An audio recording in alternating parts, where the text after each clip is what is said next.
Y student fail in Maharashtra law city 3 and 5 years examination. Fail exactly आप नहीं बोल सकते हो, स्कोर कम आता है उनका। सो आपके एग्जाम में कोई फेल और पास एज सच नहीं है। स्कोर कम आया तो फिर कॉलेज नहीं मिलेगा, और अगर आपका स्कोर ओके आया तो ओके वाला कॉलेज मिलेगा, और बहुत अच्छा स्कोर आया तो बहुत अच्छा कॉलेज मिलेगा। ठीक है, सो ये है आपके स्कोर वर्सेस कॉलेज का फंडा। ठीक है, so in this video will be talking about major reasons, major pointers why student do not score good marks, and these are the pointers which you should keep in mind if you're targeting for the CET either for 3 years or 5 years 24 or 25 examination.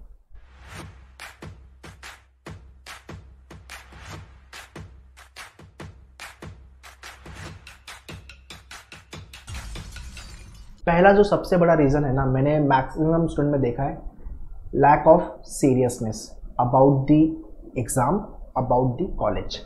Sir CET मतलब आराम से पढ़ लेंगे sir, अभी तो coaching join कर ली है तो हो जाएगा। मेरा हमेशा का स्टेटमेंट यही है, any coaching can help you 30%, 70% मेहनत आपको खुद करनी है। आपको प्रैक्टिस खुद करनी है, आपको मॉक खुद लिखना है, आपको एनालिसिस खुद करनी है, आपको रिविजन खुद करना है।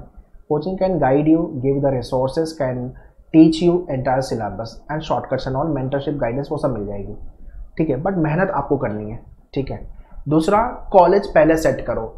When I talk to the student, okay, you want to start preparing for the CET, okay, fine. कौन सा कॉलेज एडमिशन के लिए देख रहे हो? सर अभी तो वो सोचा नहीं है मैंने, तो अभी मैं सोचूंगा या मैं सोचूंगी फिर मैं डिसाइड कर दूँ। अभी पढ़ाई चालू कर रहे हो, ठीक है।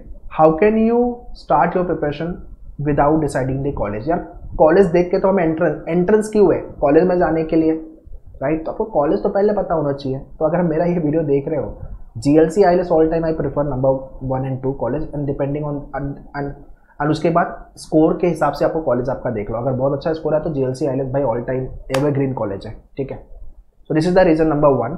दूसरा मिस्टेक जो लोग करते हैं जिसकी वजह से स्कोर नहीं बनता, फेल होते हैं, वो है कि आराम से लेट में पढ़ाई चालू करना।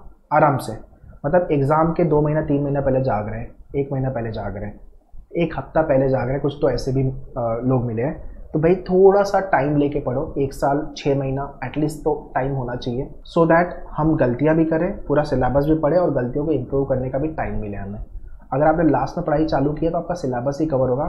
सिलेबस पढ़ने बाद उस पर जो काम करना होता है, मिस्टेक्स पे, इम्प्रोवाइजेशन पे, that will be difficult. So that is what we need to understand. Time होगा तो आप 2-3 बार जो गलतियाँ हो रही है उसको अच्छे से सुधार सकते हो और उसमें आप अपने आप को बेहतर बना सकते हो। This is what the reason number 2, don't start your late preparation guys. Third pointer तो ऐसा है कि सर CET हलवा एग्जाम है, एकदम मस्का ऐसे निकलेगा। ठीक है, लेट मी टेल यू, चाहे आप 3 years लिख रहे हो चाहे आप 5 years लिख रहे हो, चांसेस ऑफ सिलेक्शन जितने लोग लिख रहे हैं, किसी का मतलब चांसेस ऑफ सिलेक्शन की जब बात आती है तो सब जितने लोग एग्जाम लिख रहे हैं सबको नहीं मिलने वाला कॉलेज। उतने कॉलेज नहीं है महाराष्ट्र में, तो रफली 60,000 के आसपास जनता लिखेगी 3 years का एग्जाम, 25 से 30,000 के आसपास आपका 5 years का एग्ज़ाम। 5 year की सीट अगर आप बोलोगे, मैं सारे कॉलेज की बात कर रहा हूँ, अच्छे से लेके जो पूरे कॉलेज जितने भी लो ग्रेड कॉलेज से लेके, या सिर्फ कॉलेजेस जो डिग्री दे रहे हैं, सिर्फ वो प्लेसमेंट पे कुछ भी काम नहीं है, सब कॉलेज को मिला लो तो 11,000 के आसपास कुछ सीट है 5 years की, 16-17 हज़ार सीट है कुछ 3 years की। तो आप अभी अंदाज़ा लगा लो कि आपको कितनी मेहनत करनी है स्कोर अच्छा लाने के लिए। मतलब अगर मैं मान लूँ कि 3 years में 50,000 लोग एग्ज़ाम लिख रहे हैं और 17,000 सीट है, तो वैसे भी तो 1/3 लोग को तो एडमिशन, 1/3 लोग को एडमिशन मिला, 2/3 लोग को नहीं मिलने वाला रफली। ठीक है, तो this is what you have to understand. अगर आप प्रिपरेशन स्टार्ट कर रहे हो, कॉलेज लॉ कॉलेज के बारे में सोच रहे हो, महाराष्ट्र में CET के बारे में सोच रहे हो, तो भाई आपको अच्छा स्कोर लाना पड़ेगा, there is no way out. चौथा रीज़न, रिसोर्सेस। आपने कौन सी बुक ली है? आपने मैनुअल की बुक अगर ली है, ठीक है, तो वो एकदम टू द पॉइंट आपके एग्जाम के difficulty level wise everything is there. तो आप किस बुक से पढ़ रहे हो वो भी ज़्यादा मैटर करता है। आपकी इंग्लिश की बुक हो गई, लॉजिक की बुक हो गई, वैसे ही आपकी दूसरे सेक्शन की book you will be getting. तो study material very very important. Market में जो भी बुक है that is not specific to the CET examination, that is why we have our own customise book. फिर कस्टमाइज लेक्चर्स या recorded video lectures, फिर आपके mock test भी वैसे, ताकि सारे फ्लेवर वाले जो टाइप के क्वेश्चन है वो कवर हो जाए। दूसरा, डिफिकल्टी लेवल भी आपको मिले, तो या तो आप डिफिकल्टी लेवल में मार्क खाओगे या तो फिर आप वेराइटीज ऑफ क्वेश्चन में मार्क खाओगे। फिर mock test, topic wise, section wise, GK के मॉक भर भर के, GK के रिसोर्सेस, ये सब चीज़ें मैटर करेगी। ठीक है, so make sure should have a right resources for your preparation so that हम जिस एग्ज़ाम के लिए पढ़ रहे हैं, जिसके लिए हम अपना करियर लगा रहे हैं, जिसके लिए हम टाइम लगा रहे हैं, वो आप सही तरीके से कर पाओ। ठीक है। लास्ट रीज़न ये है कि आप अगर आप सेल्फ स्टडी कर रहे हो तो अगर आपने प्रॉपर रिसोर्सेज मेन्यूअर का सेल्फ स्टडी वाला प्रोग्राम अगर आप लिया है और आपने बुक लिया हुआ है, मॉक वगैरह लिया हुआ है तो सही है। मतलब आपके पास रिसोर्सेज बहुत सही तरीके से। अगर आप यूट्यूब पर रैंडम स्टडी कर रहे हो और सीईटी को लेके, सीईटी का पहली बार तो पेपर आउट नहीं होता, ठीक है, आप रैंडम स्टडी कर रहे हो, then there will be a problem, because अब random study will not help you. 2019 का पेपर उठाओ, 2022 का पेपर उठाओ, आपको जमीन आसमान का फर्क दिखेगा। दैट इज वाई जो मेन्यूअर का मॉक है उसमें अंदर सारे फ्लेवर, सारे वैरायटी हमने कवर किए है, ताकि कुछ भी आ जाए पेपर में हम कर लेंगे, ये हमें क्लियर है। बिकॉज सीईटी का जो पेपर है वो अनप्रेडिक्टेबल पेपर है, कुछ भी पूछते हैं, कुछ भी आ सकता है। ठीक है। In addition to this, if you want to join any of the coaching would be better, time waste नहीं होगा, बिकॉज एग्जाम के लिए अब टाइम कम बचा हुआ है। ठीक है। मेंटरशिप आप किससे ले रहे हो बहुत ज़्यादा मैटर करता है। एट मेन्यूअर all the faculty write exam every year, तो अगर आप मेंटरशिप ऐसे लोगों से ले रहे हो जिसने एग्जाम निकाले हैं, क्रैक किया हुआ है, या हर साल एग्जाम लिख रहे हैं, they can guide you better way. ठीक है। So don't take mentorship from the people जिन्होंने कभी लाइफ में कुछ एग्जाम नहीं लिखा हुआ है या कोई एग्जाम निकाला भी नहीं है। They are only sharing the information जो वो खुद यूट्यूब पे वीडियो देख के, many of the coaching institute are there who are watching our videos and उसके बाद उसी टाइप के वीडियोस आपको यूट्यूब पे बना दे रहे हैं। तो इट इज़ वेरी इंपॉर्टेंट कि आप मेंटरशिप किससे ले रहे हो। ठीक है।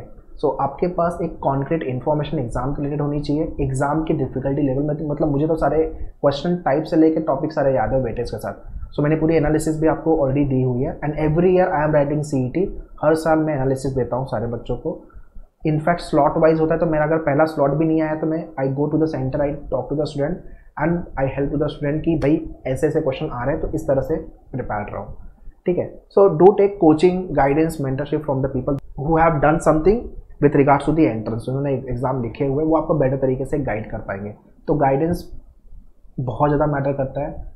आपको जो स्ट्रैटेजी बनानी है वो भी बहुत ज़्यादा मैटर करती है। तो मैं तो हर बार स्ट्रैटेजी देते रहता हूँ। Many time when I visit the centre, classroom या लाइव के लिए, तो आपकी जो पढ़ाई हो गई है वो ठीक है, और आपको क्या क्या डिफिकल्टी आ जाए आप मुझे वो बताओ, मैं आपको उसको लेकर स्ट्रैटेजी दूंगा कैसे उस पर काम करना है। आप वर्किंग प्रोफेशनल हो, आपको कैसे मैनेज करना है, आपको एग्जाम, बोर्ड एग्जाम के साथ कैसे मैनेज करना है, सारे स्ट्रैटेजी प्लानर में दे देता हूँ। अब फॉलो अगर आप नहीं कर रहे तो भाई गलती आपकी है। ठीक है। सो ये कुछ रीजंस हैं which you need to understand.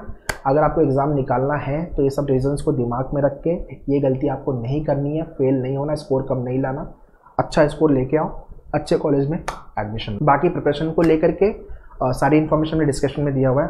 Classroom अगर आपको ज्वाइन करना है तो Mumbai based we have centre, Borivali, Vasai, Dadar, Thane, Andheri.